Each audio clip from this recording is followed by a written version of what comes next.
There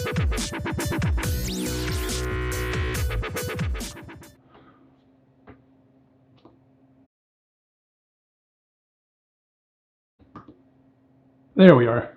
All right. What's up? We're off to a great start already. This is my first live stream. My name's Patrick Thompson. I am owner of Muse Lighting Design here in North Texas, and in the midst of the kind of coronavirus chaos and social distancing. Social distancing.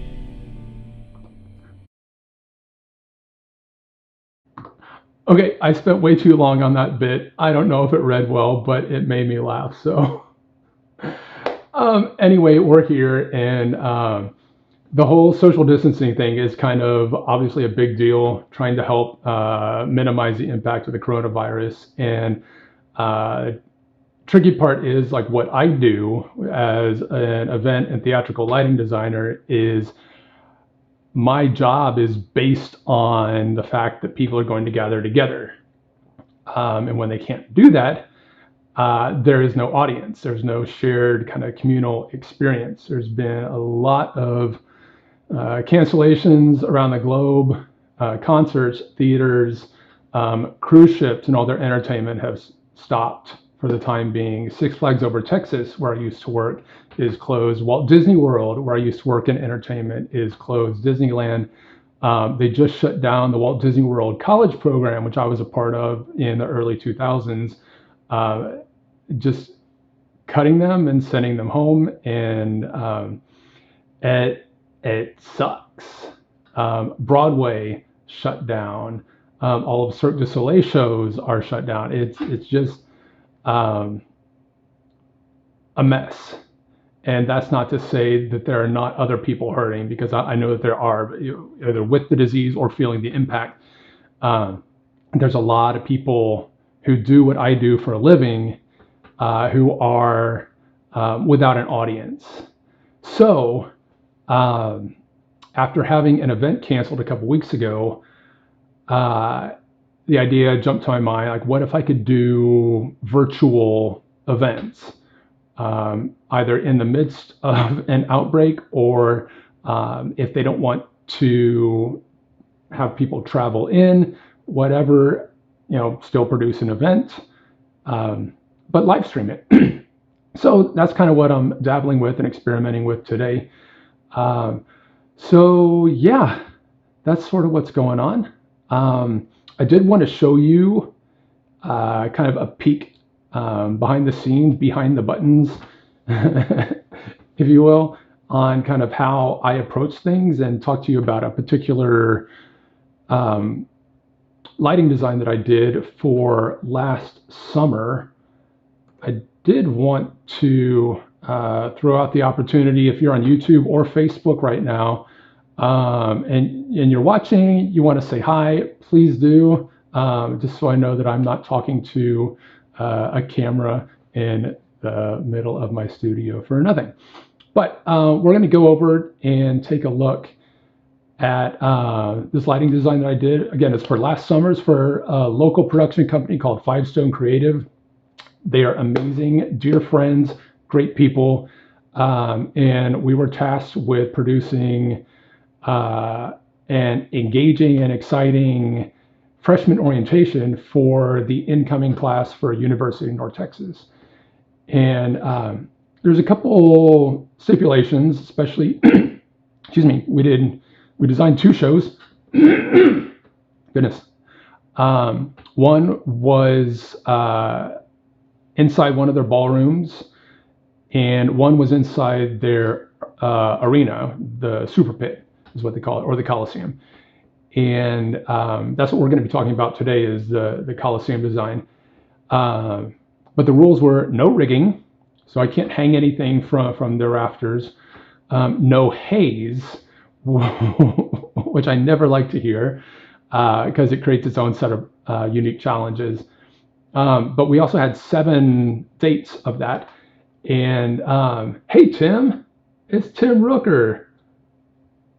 What's up? I used to work with him at Six Flags Over Texas. Incredible audio guy. Fantastic guy. I haven't seen him in a while, so good to see you. Um, and back to the arena show. Sorry, I'm kind of all over the place.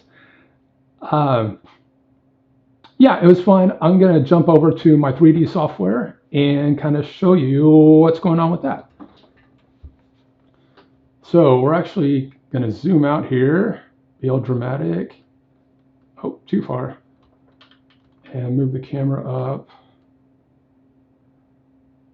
So that is what the Coliseum looked like in a virtual design. And this, for demonstration purposes, has haze. I'm about to show you what it looks like without haze. I'm going to go in here and turn off the smoke.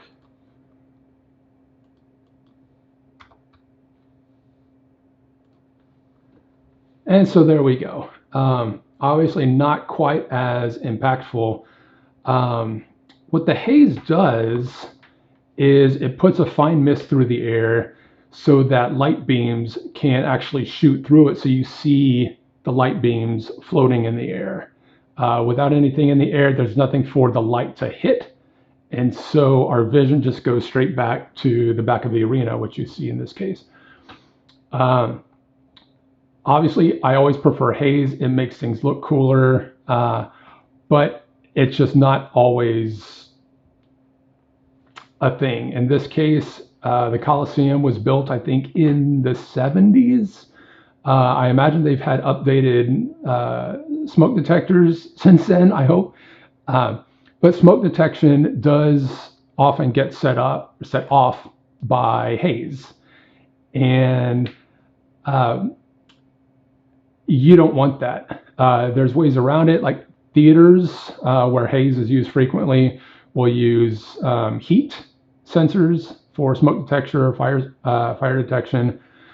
Most hotels, you can actually disable the smoke detectors, but you have to have a fire marshal come in to safely observe kind of the area, make sure that nothing, there's no problems. So there's a lot of ways around it, but like in a corporate setting, you shut it down at a hotel, and then you have to pay the hotel, you have to pay the fire marshal. So it does add up very quickly. It's really not super expensive on my end to provide the haze, but it's just all the safety protocols that go into it that do add up in certain situations. But we're going to go back to the 3D software. I'm going to show you around just a little bit. So I use this software. It's called Capture from a company out of Sweden. This is the 5th version of the software that I've had. And it's just incredible. You can set up virtual arenas, virtual theaters. Anytime that I build, anytime that I need a design for a corporate show in a hotel ballroom, I'll go get the specs from the hotel website. I'll look at pictures online, and I will build a 3D virtual ballroom in the software so I can place my lights and know pretty darn good what the lights are going to look like in reality just by building it in the virtual system. In this particular design, I think I had over 2,200 individually controlled pixels. Let me show you what the real thing looked like. So that's what it looked like in real life. And without the haze, obviously, there's a lot more space to take up, because you see where the chairs are, and then behind the camera is stadium seating. And the entire side where all the green lights are was empty.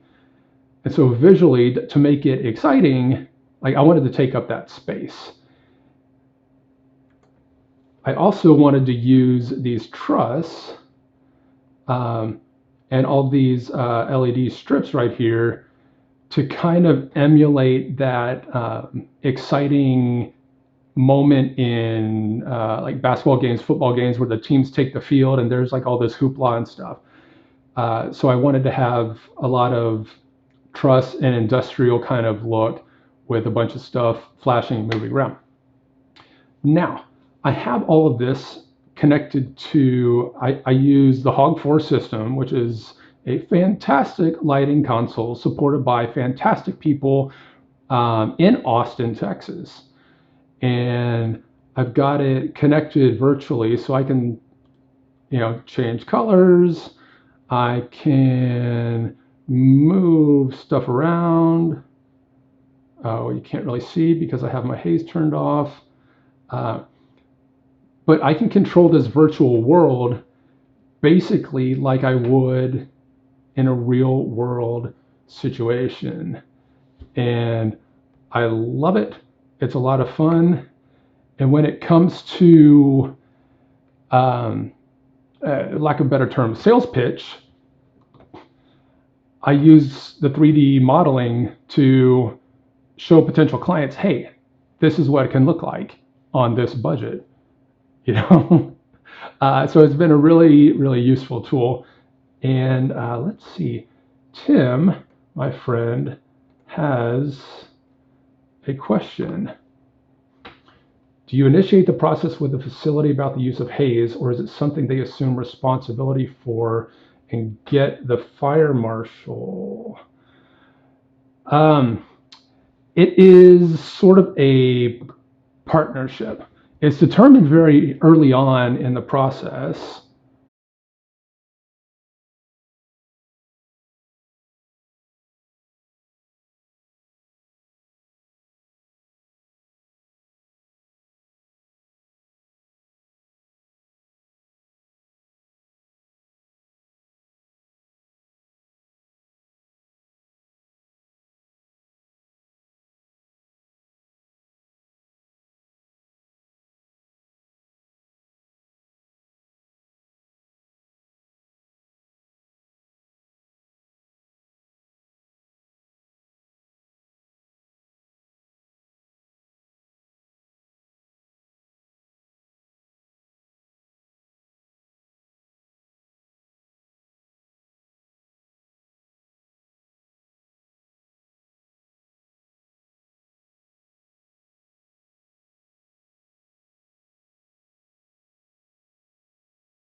Son of a gun. I am so sorry.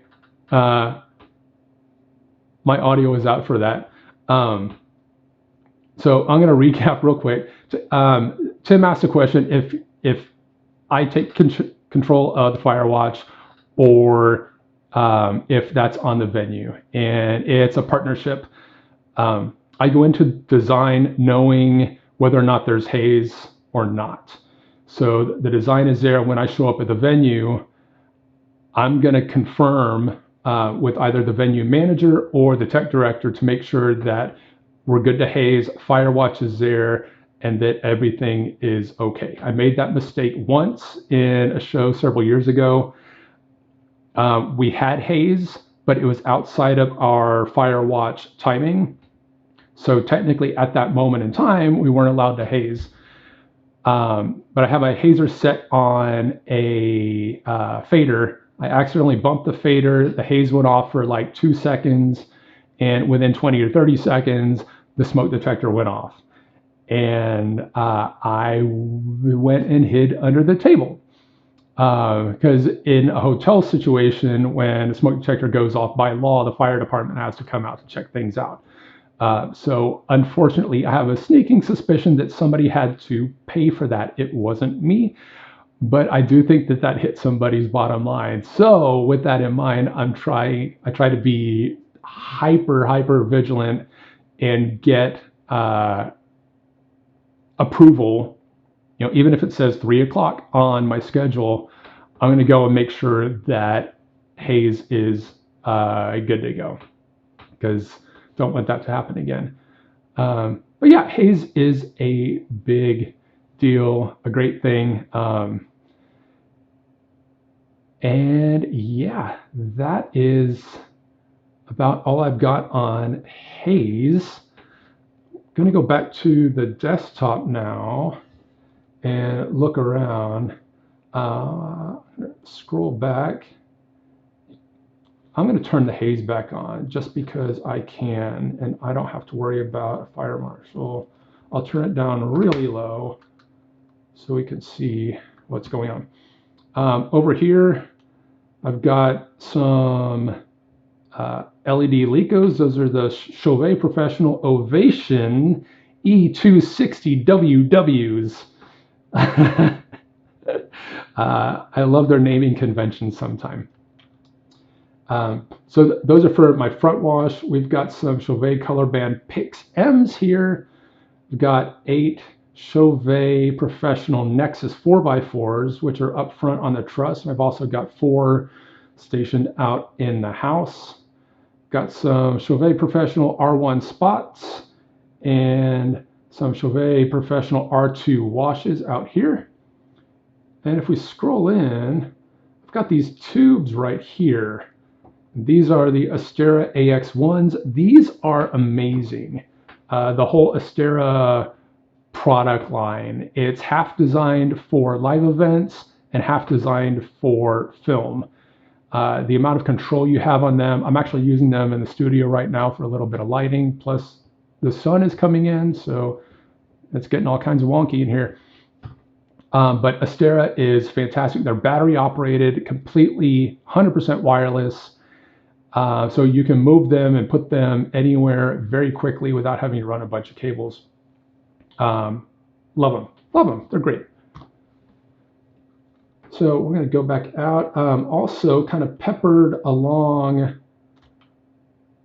the aisleways, you see these little green dots, which looked better in person, but those are also from the Astera family. Those are the Astera AX3s. You can actually see them better in this photo, kind of. Yeah, I don't have a pointer on this particular screen, but you can see them pretty clearly. And over here, little side effect.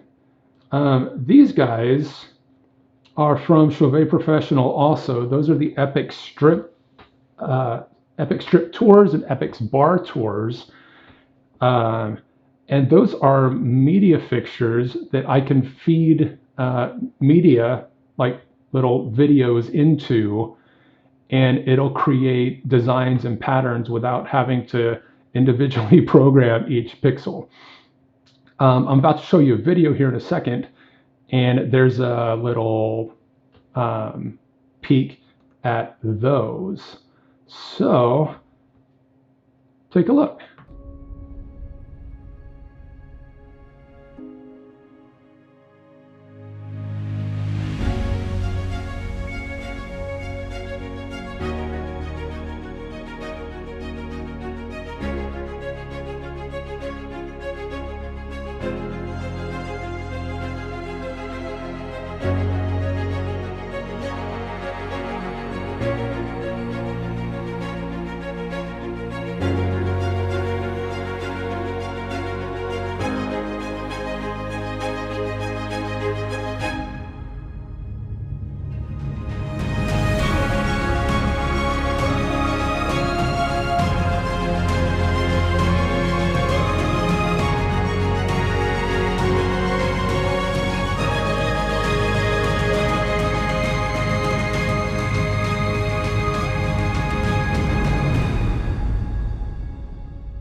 And there we go, a little bit dramatic with the music, but I wanted to.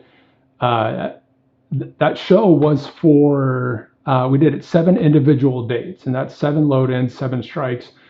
Um, and so we got to a point where I did have a crew. Jason Tamplin and Jeremy Burns were awesome. Great guys too. Uh, but I wanted to make a video, and that was kind of on one of the last days when we had everything like down to a science. Because the first load in and strike were a little bit hairy because we're trying to figure out kind of all the nuts and bolts of logistics and stuff. Um, but I love that event. That was a lot of fun, and I think that was a really cool way to introduce the incoming freshmen to the Mean Green family. So, without any further ado, I don't know if we have any more questions or comments, but Tim, thanks for tuning in. If anybody has any questions or comments or whatnot, this is my contact information. There's my website. My website is slow. I'm working on it, but all the information you could want is there. There's my email. There's my Instagram. There's my Facebook. And yeah, that's about it. I need to kind of tweak my live streaming prowess. But I think that was fun. I enjoyed it. If you're watching this in the future, I hope things have cleared up. I hope you can leave your house. But until then, there's a lot of cool resources online, especially in the lighting world. ETC, which is like a huge lighting console owner, producer, manufacturer, and they're actually the parent company of High-End Systems, which makes my console, the Hedgehog 4. They're offering free training. There's a couple other consoles that are offering free training. There's a company in New York that's actually renting out their console line for $1 a day so that lighting designers and techs can spend this time being productive, maybe learn a new console, check out some software that you've always wanted to but never had time. Now we have time. Now is a time to better ourselves. I know it's really tempting to go and take a nap and chill with your dogs or whatever, but do what we can to take this as an opportunity. And keep connecting with people. Call your parents. They're wondering what you're up to. Talk to your friends. Stay in touch. Not physically, but reach out and do what you can to stay connected. So I hope you guys stay well, and we will see you next time on Behind the Buttons.